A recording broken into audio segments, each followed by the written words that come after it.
Hello friends, how are you?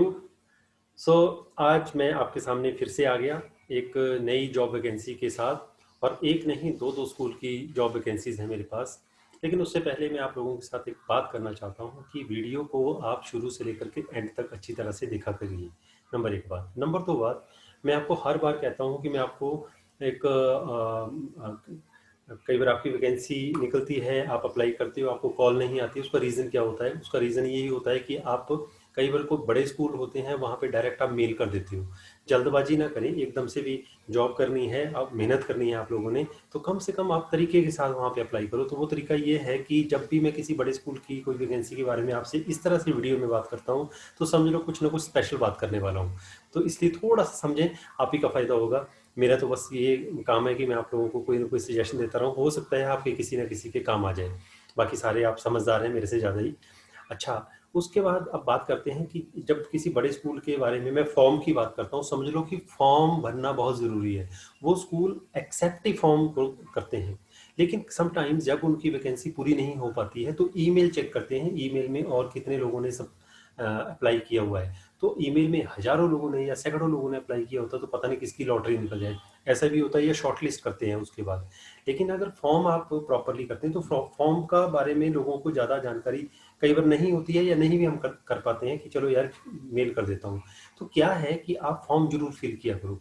Form से ये होता है कि कोई भी बिजनेसमैन है, कोई भी बड़ी एजेंसी है, कोई बड़ा शोरूम है, वो पहले अपने अपने प्लेटफॉर्म पे देखेंगे कि कितने मेरे पास रिज्यूम आए हुए हैं, इस प्लेटफॉर्म पे कितने लोगों ने फॉर्म भरा हुआ है प्रॉपरली। वहीं से वो जानकारी इकट्ठी कर लेते हैं। तो इसलिए नंबर वन कि आप दोनों जगह मेल भी करिए और साथ में फॉर्म भी भरिए। दोनों तरीके से आप अप्लाई कर दीजिए, क्योंकि उससे आपके चांसेस ऑफ सिलेक्शन या chances of call for interview बढ़ जाते हैं। तो आज दो स्कूलों के बारे में आप लोगों से मैं की जानकारी आपको देने वाला हूं। और वैकेंसीज भरपूर हैं उसमें। हर तरह के टीचर्स के लिए हैं, तो सारे टीचर्स। और इवन दो जरूरी नहीं है टीचर्स के लिए हैं, जो सपोर्टिंग स्टाफ होता है, जैसे कि कोई बोलता है मुझे ऑफिस की जॉब चाहिए, कोई बोलता है मुझे कॉलिंग की जॉब चाहिए, कोई बोलते हैं जी मुझे स्पेशल कोच की जॉब चाहिए, स्पोर्ट्स की जॉब चाहिए, उन सब के लिए होती हैं। बस एक बार थोड़ा बने रहिए। लेकिन एक बात का और ध्यान रखना कि अगर आपको लगे कि यार मेरी टाइप की जॉब नहीं है, मैंने तो टाइम वेस्ट कर दिया, टाइम वेस्ट नहीं है सर। आप लोगों के लिए मैं टाइम पूरा स्पेंड करने की कोशिश करता हूँ। मेरी आप लोगों से बस एक ही रिक्वेस्ट है, कोई पैसा नहीं देना है मेरे को।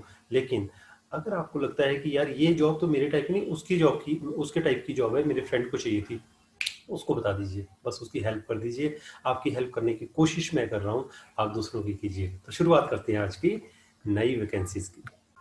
तो फ्रेंड्स देखिए, मैं पहुंच गया दिल्ली पब्लिक स्कूल बुलंदशहर में। तो यहाँ पे देखिए, डीपीएस की अब रिसेंट वैकेंसी शुरू हो चुकी हैं। और मैं यहाँ पे आपको लेके आया हूँ क्योंकि मुझे पता चला है कि यहाँ पे काफ़ी वैकेंसीज की ओपनिंग हुई है। वो मैं आपको एक एक करके बताऊंगा, लेकिन आपने वीडियो को शुरू से लेकर के अंत तक देखना है, क्योंकि जैसे मैंने आपको बताया दो स्कूल्स हैं, तो ये दोनों बड़े स्कूल्स हैं। तो पहला स्कूल है ये, यहाँ पे आपने अप्लाई करना है। अगर दूसरी स्टेट के लोग भी यहाँ पे अप्लाई कर सकते हैं, ऐसा नहीं सोचना है कि बुलंदशहर तो बहुत दूर है। आप दूर बैठे बैठे भी अप्लाई कीजिए, आपको ऑनलाइन काम भी मिल सकता है फ्रेंड्स। उसके बारे में मैं आपको अगले वीडियो में बताऊंगा कैसे आप ऑनलाइन काम जो है वो इनसे मांग सकते हैं, या ये आपको ऑनलाइन काम कैसे दे सकते हैं। तो फ्रेंड्स आज की जो वैकेंसीज हैं वो है दिल्ली पब्लिक स्कूल बुलंदशहर के लिए। तो देखिए, सबसे पहले यहाँ पे पीजीटीज की पोस्ट निकली हैं। Maths, physics, chemistry, history, economics, मतलब सारे सब्जेक्ट्स के लिए पीजीटीज के लिए पोस्टें निकली हैं। उसी तरह से टीजीटीज के लिए भी कंप्लीट स्टाफ की जरूरत है। यहाँ पे कई लोगों ने मुझे पूछा डांस के लिए कोई है, तो आज मैंने डांस की तो 3-4 स्कूलों की पोस्टें डाल दी हैं। वेस्टर्न म्यूजिक की भी जरूरत है इनको, डांस, कथक फीमेल चाहिए। और इसके अलावा जर्मन लैंग्वेज की भी कैंडिडेट चाहिए। Physics, chemistry, biology, mathematics, science, history, economics, geography, इनके टीचर तो इनको चाहिए ही चाहिए। उसके बाद तीसरे नंबर पे आते हैं पीआरटीज। पीआरटीज में इनको ऑल सब्जेक्ट्स के टीचर तो चाहिए ही चाहिए, लेकिन जापानीज और फ्रेंच लैंग्वेज के टीचर्स की भी इनको रिक्वायरमेंट है। तो द कैंडिडेट्स जो हैं वो बस उनका यूपी टेट या सी टेट क्लियर होना चाहिए in case of TGT and PRT, इस बात का ध्यान रखना। उसके बाद पीएस टू प्रिंसिपल, ये बहुत बड़ी पोस्ट होती है, तो इसकी भी वैकेंसी ओपन हुई है। लगभग प्रिंसिपल के बराबर ही आ जाती है। पर्सनल सेक्रेटरी टू प्रिंसिपल ही हो गए तो आप एक तरह से प्रिंसिपल का राइट हैंड ही बन गए। उसके बाद assistant accounts and office, assistant accountant office की भी वैकेंसी है, तो जिन्होंने एमकॉम कर रखी है या जो अकाउंट्स में जॉब सर्च कर रहे हैं वो यहाँ पे काम कर सकते हैं, इवन दो ऑफर कर सकते हैं ऑनलाइन के लिए भी।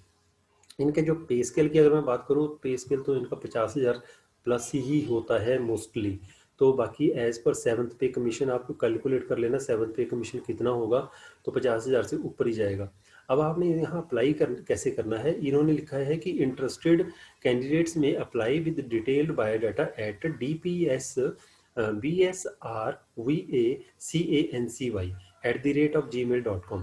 अच्छा फ्रेंड्स, आपने डायरेक्ट वेबसाइट पे जाना होगा, तो वेबसाइट में भी कई तरीके की आपकी वेबसाइट्स खुल जाती हैं, तो सब जगह ये वैकेंसी आपको देखने को नहीं मिलेगी। मैंने भी बड़ी सर्च करके देखा है कि और पता किया है इनसे फ़ोन करके कि रियली वैकेंसीज हैं कि नहीं है, तो इन्होंने बोला है कि यस हैं, आप अप्लाई कीजिए।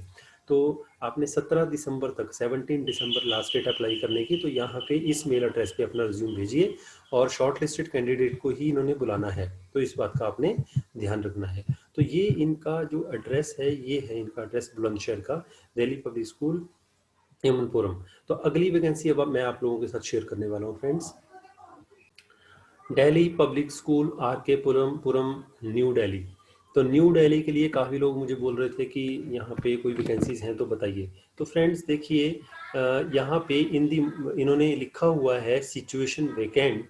इन्होंने लिखा है कि अभी तक जो भी लाइक माहौल चल रहा था, उसके बाद in the most complex domain of moulding young minds DPS R K Puram is acquired global recognition and we own our success to teachers who have retentively pursued one objective, teach to excel. मतलब इनको excellent teachers की अब जरूरत है आने वाले session के लिए भी, और दिसंबर तो वैसे ही निकलने वाला है, तो इसके बाद नए सेशन के लिए यहाँ पे अपॉइंटमेंट्स होनी शुरू हो जाएंगी।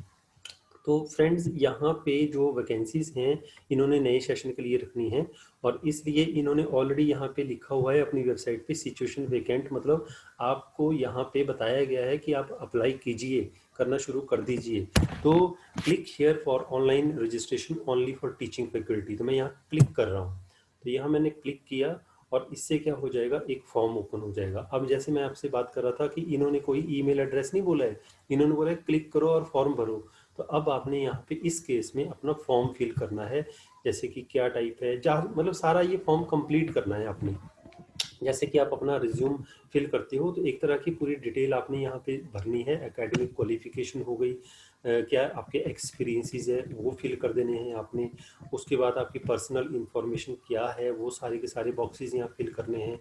और कोई भी, इन्होंने लिखा है do not leave any entry blank, कोई भी वहाँ पे ब्लैंक नहीं छोड़ना है। आप NA मतलब नॉट एप्लीकेबल लिख देना है, ठीक है। और उसके बाद आपने यहाँ पे क्लिक कर देना है। उसके बाद क्या होगा कि आपका जो फॉर्म है वो स्कूल को चला गया। स्कूल को फिर ज़रूरत नहीं है कहीं एडवर्टाइजमेंट देने की, क्योंकि उनके पास ऑलरेडी फॉर्म आ चुके हैं। आप वो उनमें से ही शॉर्टलिस्ट करते हैं।